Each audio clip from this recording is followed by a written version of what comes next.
जी तो दोस्तों, the Japan house से शुजा हैदर नए लेसन के साथ आपकी खिदमत में हाजिर है। आज हम एक चीज़ पढ़ने जा रहे हैं जिसके बारे में स्टूडेंट्स जो हैं काफ़ी कंफ्यूज रहते हैं, और वो है जिदोशी एंड थादोशी। ये जिदोशी एंड थादोशी क्या है? जिदोशी को आप इंग्लिश में लिखेंगे तो ये इंट्रांजिटिव वर्ड्स कहलाएंगे और ये ट्रांजिटिव वर्ड्स कहलाएंगे। अब ये इंट्रांजिटिव और ट्रांजिटिव वर्ड्स होते क्या हैं, इसलिए मैं कहता हूँ कि खांजी में जो है वो मीनिंग्स होते हैं। अगर आपको खांजी आती है तो आपको सारे मीनिंग, आपको अगर ये वर्ड पढ़ना भी ना आए कि इसको क्या पढ़ते हैं, लेकिन अगर आपको खांजी का मतलब पता है तो आप समझ जाएंगे। दोषी का मतलब है वर्ब, जी का मतलब है सेल्फ, ठीक है। जी दोषी यानी सेल्फ वर्ब, वो वर्ब, ऐसे वर्ब जो खुद से काम करते हैं। था, ये था जो है होका नो इष्टो की खांजी है, होका की खांजी, इसको था भी पढ़ते हैं, थानिन का था। तो इसको था का मतलब दूसरा, गैर, दूसरे लोग, ठीक है। तो था दोषी का मतलब है दूसरे वर्ब जो दूसरे करें। अब इसको समझाते हैं कैसे है, इसका मतलब क्या है। देखिए, इंग्लिश में हम इंग्लिश लैंग्वेज को जापानी या इंग्लिश बोलने वालों के लिए, इंग्लिश समझने वालों के लिए जापानी सीखना निस्बतन मुश्किल है उन लोगों के मुकाबले में जो उर्दू और हिंदी बोलते समझते हैं। क्योंकि आकू एक वर्ब है, आकू। अगर इंग्लिश में आप देखें तो क्या लिखा होगा? टू ओपन, ठीक है। ओपन का मतलब खोलना भी हो सकता है और ओपन का मतलब खुलना भी हो सकता है। खुलना मतलब खुद से खुल जाना, दरवाजा खुल गया, खिड़की खुली हुई है, ठीक है। कोई करने वाला नहीं है काम, तो ये क्या होगा? जी दोषी, खुद से करने वाले वर्ब, ठीक है। आकू जो है खुद से करने वाला वर्ब है, यानी खुद से हो जाना। तो आकू का मतलब इंग्लिश में तो है टू ओपन, लेकिन उर्दू हिंदी में क्या है? खुलना, ठीक है। इसके मुकाबले में अकेरू, इसको भी आप देखेंगे इंग्लिश में तो लिखा होगा टू ओपन। अब टू ओपन दोनों का मतलब टू ओपन है, तो फर्क क्या है इन दोनों में? फर्क ये है, आकू जो है वो खुद से खुलता है, यानी आकू का मतलब उर्दू हिंदी में है खुलना, नॉट खोलना, ठीक है। और अकेरू का मतलब है खोलना, कोई दूसरा खोलता है, कोई दूसरा खोलता है, कोई दूसरा आदमी काम करता है उसके ऊपर, इसलिए इसको थादोशी कहलाता है। तो अकेरू जो है वो थादोशी है या तादोशी है।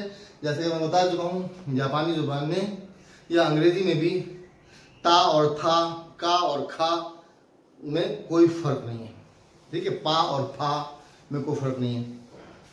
ये हमारी जुबान में, उर्दू हिंदी में फर्क है पा और फा में, का और खा में, ता और था में, ठीक है।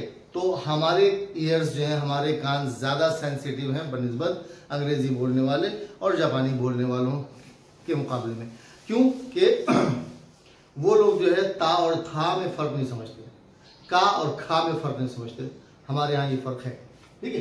तो अकेरू का मतलब है टू ओपन, खोलना। आई ओपन द डोर वतशिवा दुआओ अके मश्ता, मैंने दरवाजा खोला। लेकिन अगर मैं कहूं दरवाजा खुला है तो, या दरवाजा खुला हुआ है तो क्या हो जाएगा? दुआगा, दुआगा आईते इरू, आईते इरू या आईते इमस, दरवाजा खुला हुआ है। दरवाजा खुल गया या खिड़की खुल गई, क्या हो जाएगा? मादोगा आईता, आकू से आईता हो गया, या आकी मश्ता हो जाएगा। मस फॉर्म में लगाना है तो आकी मश्ता हो जाएगा। ये मैं आप लोगों को गा पहले ही पढ़ा चुका हूं कि ऐसे सब्जेक्ट्स जो एक्चुअली सब्जेक्ट तो हैं लेकिन वो सब्जेक्ट नहीं भी हैं, तो उनके आगे वा की जगह गा लगा दें तो ज्यादा बेहतर होता है। वा भी लगा होता है, गलत नहीं होता, वा भी गलत नहीं है, लेकिन गा लगा दें तो ज्यादा बेहतर होता है। तो मादो, खिड़की जो है खुद से ताकत नहीं रखती कि वो खुल जाए। सब्जेक्ट तो है, खिड़की खुल गई, खिड़की खुल गई, खिड़की सब्जेक्ट है, लेकिन खिड़की कोई ऐसी जानदार शय नहीं है कि जो खुद से वो खुल जाए, लेकिन जुमला बनता है तो उसमें क्या करते हैं? सब्जेक्ट के बाद गा लगा देते हैं। तो ये आकू जो है वो खुलना है, यानी खुल जाना, खुलना, और अकेरू जो है वो है खोलना। कोई शख्स खोल रहा है, कोई आदमी उसको खोल रहा है, कोई जानदार उसके ऊपर कोई काम कर रहा है। इसी तरह शिमेरू, ठीक है, शिमेरू का मतलब है बंद करना। अब इसको आप इंग्लिश में लिखेंगे तो क्लोज, टू क्लोज लिखा होगा, और शिमारू लिखेंगे आप तो भी लिखा होगा टू क्लोज। अब ये शिमारू और शिमेरू में फर्क क्या है? शिमारू इटसेल्फ क्लोज कर देता है, खुद से बंद हो गया, दरवाजा बंद हो गया, ठीक है, या दरवाजा बंद हुआ है। दो आगा शिमत्ते, शिमारू जो है स्वारू पैटर्न का वर्ब है, तो इसकी ते फॉर्म बन जाएगी शिमत्ते। दो आगा शिमत्ते, दरवाजा बंद हुआ है, ठीक है। शिमेरू वता शिवा दो आओ शिमेमश्ता या शिमेता, मैंने दरवाजे को बंद किया। तो यही फर्क है। तो ये जो खुद से बंद होता है वो क्या है? जिदोशी, ठीक है, ये जिदोशी है। और जिसके ऊपर कोई दूसरा अप्लाई करता है वो क्या है? थादोशी। शिमेरू जो है वो थादोशी है, कोई शख्स उसके ऊपर वर्क करता है, काम करता है। और जिदोशी खुद से हो जाता है। आकू जिदोशी है, शिमारू जिदोशी है, ठीक है। तो इस तरह बहुत सारे अल्फाज हैं जो कि ट्रांजिटिव और इंट्रांजिटिव हैं। आप गूगल में जाएं तो आपको पूरी आप टाइप करें कि list of transitive and intransitive verbs in Japanese language, तो पूरी लिस्ट आपके पास आ जाएगी इस तरह से, अगर आप लोगों को नज़र आ रही हो।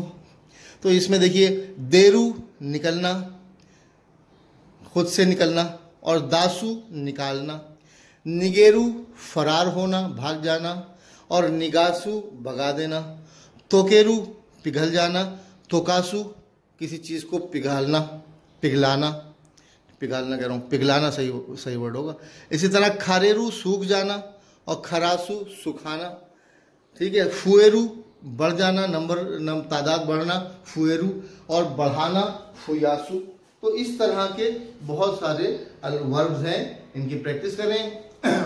कोई इसमें देखिए, जब तक कोई चीज़ आपको नहीं आती बहुत मुश्किल है, जब आ गई बहुत आसान है। अभी मैं आपसे पूछूं कि 4 और 4 कितने होते हैं, आप कहेंगे 8, ये भी कुछ सवाल है। लेकिन एक बच्चे से पूछिए तो कहेगा 4 और 4, 4 और 4 कितने हो गए, तो बहुत मुश्किल सवाल है, ठीक है। क्यों? उसको पता नहीं, आपको पता लग गया, आपके लिए बहुत आसान है। तो इसी तरह थादोशी जिदोशी सुनने में बड़ा मुश्किल लगता है, यार ये क्या है यार, जिदोशी क्या चीज़ है, थादोशी क्या, कुछ भी नहीं है। जिदोशी जी का वर्ड रखें सेल्फ, और था दूसरा, ठीक है। तो जिदोशी खुद से होने वाले वर्ड, और थादोशी जो उनके ऊपर कोई आदमी दूसरा काम करे उसको थादोशी कहते हैं, ठीक है। आकू खुल जाना, आकेरू खोलना, ठीक है। अब ये किस पे खत्म हो रहा है? कू पे खत्म हो रहा है, तो ये उसी पैटर्न पे चलेगा, कू पे खत्म होने वाले वर्ड्स का, जो आपको हम टेंसेस पढ़ा चुके हैं।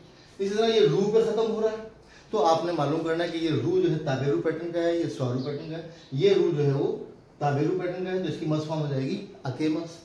इसी तरह शिमारू, शिमेरू जो है ताबेरू पैटर्न का है, तो इसकी मस फॉर्म हो जाएगी शिमेमस। और शिमारू जो है वो स्वारू पैटर्न का है, तो इसकी मस फॉर्म हो जाएगी शिमारी मस। तो इस तरह से आपने जो है वो कोई मुश्किल नहीं है, समझे ना। बस आपको समझना है कि इनट्रांजिटिव वर्ब या जिदोशी जो होते हैं वो खुद से होने वाली चीज़ें होती हैं।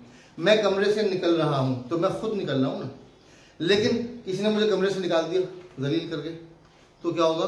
करेवा वतशियो हेया करा दाश्ता। दाश्ता उर्दू और हिंदी वाली नहीं है, ये जापानी की दाश्ता है, ठीक है। तो दाश्ता निकाल दिया, किसी दूसरे ने निकाला, मैं खुद से निकल गया देरू। तो देरू क्या है? इंट्रांजिटिव वर्ब है, और दासू क्या है? ट्रांजिटिव वर्ब है। या इंग्लिश को छोड़ दें, हम बात करते हैं, देरू जो है वो जिदोशी है, और दासू क्या है? थादोशी। इतनी सी बात है, समझने का फिर कुछ मुश्किल नहीं है, घबरा मत जाया करें, ठीक है। घबराना बिल्कुल नहीं है, दिलेरी से फेस करें प्रॉब्लम्स को। देखिए, पाकिस्तान की सियासत का जिक्र करता चलूँ, कोई और होता अभी प्राइम मिनिस्टर इमरान खान की जगह, तो घबरा जाता कि लो जी मेरे खिलाफ जो है सेनेट में जो है वो चेयरमैन जो है, मेरी पार्टी हार गई, हम हार गए। घबराया नहीं, उसने ऐलान कर दिया ठीक है जी मैं जो है नो कॉन्फिडेंस का वोट कर दूंगा, मैं कॉन्फिडेंस का वोट लूंगा, देखूंगा कि कितने लोग मेरे साथ हैं, लोग मेरे साथ नहीं, मैं छोड़ जाऊंगा वजारत। उसको कोई लालच नहीं है। तो मेरा लीडर इमरान खान है। मैं आप मुझसे इख्तलाफ रख सकते हैं, कोई मसला नहीं, हर आदमी की अपनी अपनी राय है, अपनी अपनी पसंद है। तो बात क्या हो रही है कि घबराना नहीं, ठीक है। कोई भी बात जब आप मुश्किल अल्फाज सुने तो उनसे घबरा मत जाए, थोड़ा सा उनके ऊपर वर्कआउट करें, बहुत आसान हो जाएंगे। मेरे लिए दुआ करते रहें। मुझे सेहत के इश्यूज हैं, कुछ मसरूफियात भी हैं, काम का लोड ज़्यादा है और सेहत जो है वो दिन ब दिन गिर रही है उम्र के साथ साथ, तो वीडियोस बनाने में आप लोगों को थोड़ा सा इंतजार करना पड़ रहा है। उसके लिए मैं क्षमा चाहता हूँ, माजरत चाहता हूँ। और क्या नाम है, बस आप लोग मेहनत करते रहें। मेहनत करते रहेंगे तो ज़रूरी नहीं है मेरी वीडियोस देखें, कहीं ना कहीं से आपको रास्ता मिल जाएगा। When there is a will there is a way. Farsi की मुहावरा है कि जहाँ चाह वहाँ राह। तो अगर आपको होगा, जस्तुजू होगी तो खुद ब खुद रास्ते मिलते चले जाएंगे। बड़ी बड़ी अच्छी वीडियोस, बड़ी अच्छी किताबें मिल जाएंगी आपको, और बड़ा अच्छा पढ़ने का मटेरियल मिल जाएगा। आजकल पढ़ने का मटेरियल प्रॉब्लम नहीं है, आजकल प्रॉब्लम है डिवोशन, डेडिकेशन। आप कितना ज़्यादा टाइम दे सकते हैं, कितनी ज़्यादा मेहनत कर सकते हैं, कितनी लगन है आपके अंदर, कितना स्पार्क है आपके अंदर। अपने अंदर स्पार्क पैदा करें, मेहनत करें, हसद ना करें, मेरे लिए दुआ करें। वीडियो पसंद आए तो लाइक करें, सब्सक्राइब करें, शेयर करें और बेल आइकन पर क्लिक कर दें। बहुत बहुत शुक्रिया, धन्यवाद, अरिगातो गोजाइमासिता।